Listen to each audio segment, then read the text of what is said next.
मैं कहाँ आ गया हूँ? आखिर ये कौन सी जगह है? चाकू के वार से बेहोश होने के बाद जैसे ही कबीर की आंखें खुली तो उसने अपने आप को एक ऐसी जगह पाया जो कि पृथ्वी के माहौल से बिल्कुल अलग दिखाई दे रही थी। उसे कुछ भी समझ नहीं आ रहा था कि वो यहाँ आया तो आया कैसे। धीरे धीरे वो आसपास की चीजों को देखे जा रहा था। बिस्तर पर सोए हुए उसने जैसे ही छत की तरफ देखा तो उसे अंदाजा हुआ कि वो एक बहुत बड़े महल में मौजूद था। छत से आंखें नीचे की तरफ करते हुए जैसे ही उसकी नजर उस महल की दीवारों पर पड़ी तो उसके होश उड़ गए और उसने हैरान होते हुए सोचा, इन दीवारों पर कौन सी भाषा लिखी है? ये लिखावट तो आजकल की लैंग्वेज से बिल्कुल ही अलग तरह की लग रही है। पता नहीं ये कौन सी जगह है और मुझे किसने बचाया है। कबीर को लग रहा था कि उस चोर के हमले के बाद बेहोश होने पर किसी ने उसे बचाकर उसकी मदद की और उसे अपने घर ले आया है। पर कबीर का ये सोचना भी कुछ ही पलों में गलत साबित होने वाला था। बिस्तर पर लेटे हुए कबीर अपने ख्यालों में उस नई जगह तक पहुंचने की गुत्थी सुलझा ही रहा था कि हाथों में बड़े बड़े सोने के बर्तन लेकर दो लोग अंदर आए और कबीर के पास आकर कहने लगे, राजकुमार दक्ष, हमसे आपकी हालत देखी नहीं जा रही है। इस महल के राज सेवक होने के नाते हम आपसे वादा करते हैं कि जब तक आपकी तबीयत ठीक नहीं हो जाती हम आपकी हर तरीके से सेवा करेंगे। उनकी बातों से लग रहा था कि वो उस महल के दास हैं। इतना कहने के बाद वो दोनों उठे और उस कमरे की सफाई करने लगे। इधर कबीर उनकी बातें सुनने के बाद से ही पूरी तरह से शॉक्ड हो चुका था और उसके मन में अजीब से ख्याल आने लगे थे, जिन्हें सोचते हुए उसने खुद से कहा, राजकुमार दक्ष, आखिर ये लोग मुझे इस नाम से क्यों पुकार रहे हैं और ये दक्ष कौन है? वैसे मुझे लग रहा है कि शायद मैंने पहले भी इस नाम को कहीं सुना है, लेकिन मुझे याद क्यों नहीं आ रहा कि मैंने इस नाम को कहां सुना था। कबीर का दिमाग उसे ये तो एहसास दिला रहा था कि उसने इससे पहले भी इस नाम को कहीं सुना है, पर काफी ज्यादा कोशिश करने के बाद भी उसे ये याद नहीं आ पा रहा था कि उसने इस नाम का जिक्र कहां सुना था। कबीर अभी अपनी यादों में इस नाम के हिस्से को टटोल ही रहा था कि उसकी नजर कमरे के बाहर बालकनी पर रखे गमलों के ऊपर गई। उन गमलों को देखकर पहले तो एक पल के लिए कबीर डर गया और फिर उसने अपनी डरी सहमी आवाज में खुद से कहा, इन गमलों में लगे हुए पौधे तो बिल्कुल वैसे ही हैं जैसे मैंने मेरे सपने में देखे थे। इन पौधों में भी पत्तियां नहीं हैं, बल्कि आग लगी हुई है और इस जगह का माहौल भी हूबहू मेरे सपनों की दुनिया के जैसा ही नजर आ रहा है। एक मिनट, अब याद आया, मेरे सपनों में बार बार आने वाले शख्स का नाम भी दक्ष था। कहीं मैं सपना ही तो नहीं देख रहा हूँ। कबीर इस बात से अनजान था कि उसकी किस्मत और जिंदगी एक जादुई मोड़ ले चुकी है। वो अभी भी इन सब बातों को एक सपना ही समझ रहा था और साथ ही साथ वो जैसे तैसे अपने आप को नींद से जगाने की कोशिश भी कर रहा था। तभी उसके कानों में कुछ कदमों के चलने की आहट सुनाई दी, जिसे सुनकर वो थोड़ा चौकन्ना हो गया। हर गुजरते पल के साथ उन कदमों की आवाज पड़ रही थी और धीरे धीरे वो कदम कबीर के कमरे की तरफ बढ़ते हुए उसके नजदीक आ रहे थे। इसके बाद कबीर ने देखा कि दो लोग उसके कमरे के अंदर आए, जिन्होंने आज के वक्त से बिल्कुल अलग तरह के कपड़े पहने हुए थे। वो लोग कबीर के पलंग के सामने आकर खड़े होकर बातें करने लगे। उनमें से एक आदमी ने बिल्कुल राजा महाराजाओं की तरह पोशाक और आभूषण पहने हुए थे, वहीं दूसरे आदमी ने सफेद रंग के साधारण से दिखने वाले वस्त्र धारण किए थे। कबीर को अभी तक अंदाजा नहीं था कि ये दोनों है कौन, इसलिए वो चुपचाप बिस्तर पर लेटे हुए उन दोनों की बातें सुनने लगा, जिससे वो ये पता लगा सके कि वो दोनों हैं कौन। कबीर पूरा ध्यान लगाकर उन दोनों की तरफ देख रहा था कि तभी सफेद रंग के वस्त्र पहने वाले आदमी ने उस राजा महाराजा की तरह दिखने वाले आदमी से कहा, महाराज विश्वजीत, मैं जानता हूँ कि आप अपने पोते दक्ष से कितना प्यार करते हैं, पर आप भी समझने की कोशिश करिए कि उसका इलाज करना संभव नहीं है, और अगर हो भी तो मैं ये करने में असमर्थ हूँ। मुझे ये बताते हुए अफसोस हो रहा है कि राजकुमार दक्ष अब कभी भी अपने हाथ पांव को हिला नहीं सकेंगे और ना ही कभी दोबारा अपने पांव पर खड़े होकर चल सकेंगे। सफेद वस्त्र पहना वो आदमी उस साम्राज्य का राजवैद्य था, जिसे दक्ष के दादा महाराज विश्वजीत ने दक्ष के इलाज के लिए बुलाया था।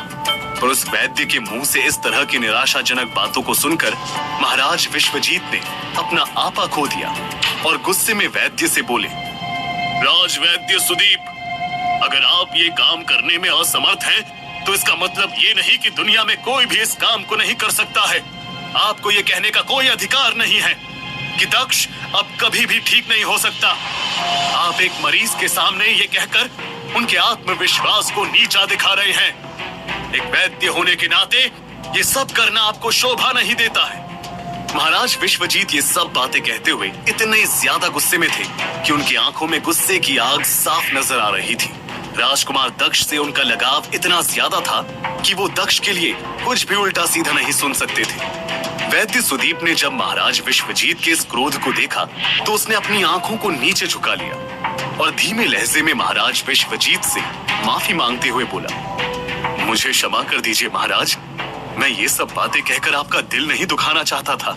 दरअसल मेरी बातों का मतलब ये था कि फिलहाल अभी मेरे पास ऐसी कोई शक्ति या औषधि नहीं है जिससे मैं राजकुमार दक्ष का इलाज कर सकूं, क्योंकि आप भी जानते हैं वृत्रशेष और उसकी सेना ने राजकुमार दक्ष के ऊपर तड़ित तलवार से हमला किया था और तड़ित तलवार सबसे ज्यादा शक्तिशाली हथियारों में से एक है, जिससे निकलने वाली बिजली की तरंगे पूरी तरह से शरीर को चीर कर रख देती है। पर इस सब में एक अच्छी बात यह है कि जब वृत्रशेष ने धोखे से राजकुमार दक्ष की पीठ पर उस हथियार से हमला किया तो वो तुरंत ही पेड़ के पीछे जाकर छिप गए थे, जिस वजह से बिजली की तरंगों ने राजकुमार दक्ष के शरीर को चीरा तो नहीं पर इतना ज्यादा घायल कर दिया है कि उनका पूरा का पूरा तंत्रिका तंत्र काम नहीं कर पा रहा है, जिस वजह से उनके हाथ और पैरों का काम करना भी अब नामुमकिन ही लग रहा है। पर आप फिक्र ना करें, राजकुमार की हालत सुधारने का हमारे पास अभी भी एक रास्ता है, पर वो कितना ज्यादा असरदार साबित होगा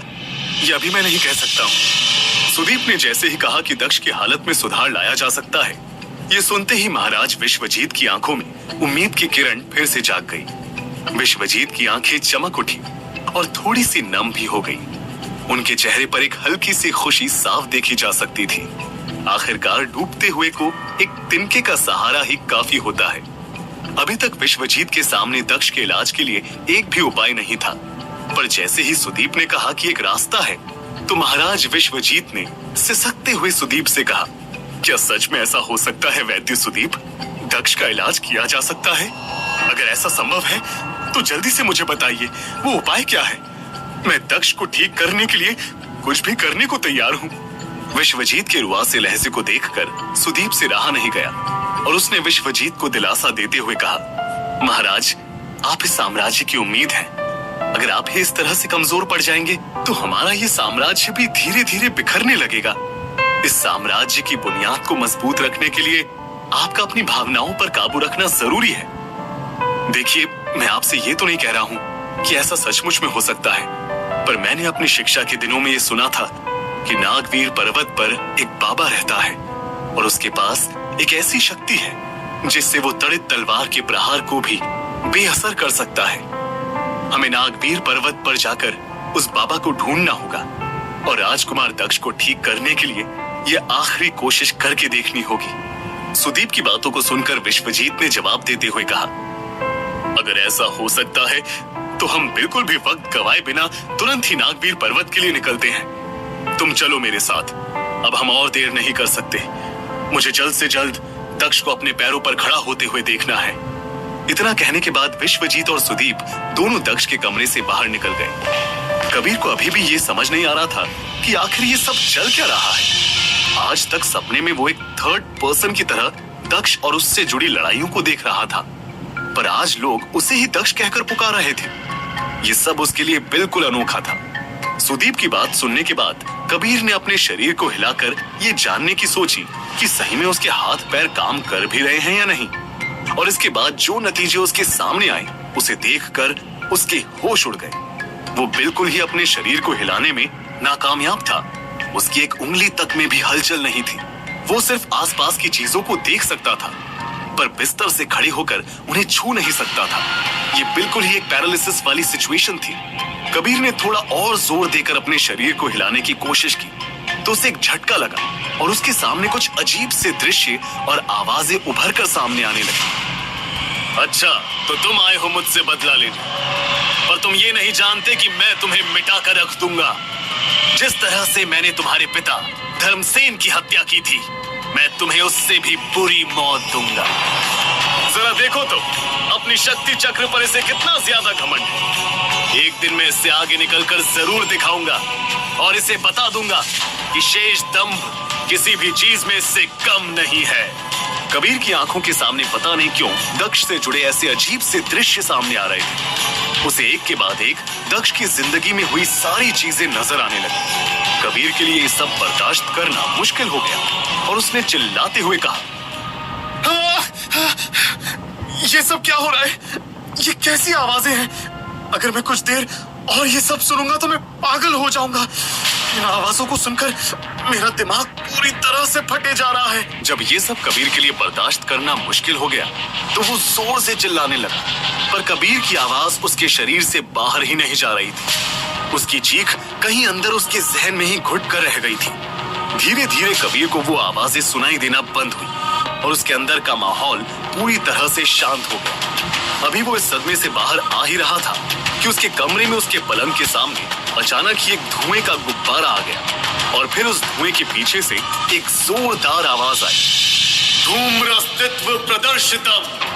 इस मंत्र के बाद धीरे धीरे वो धुआं छटने लगा और उसके अंदर से एक 20-22 साल का लड़का बाहर निकल कर आया। उसने बाहर आते ही अपने हाथ हवा में घुमाए और एक लाल रंग की रोशनी पैदा की। उसके बाद उसने उस रोशनी को लोहे की जंजीरों में बदल दिया। फिर उसने उस जादुई जंजीर को कबीर की तरफ फेंका।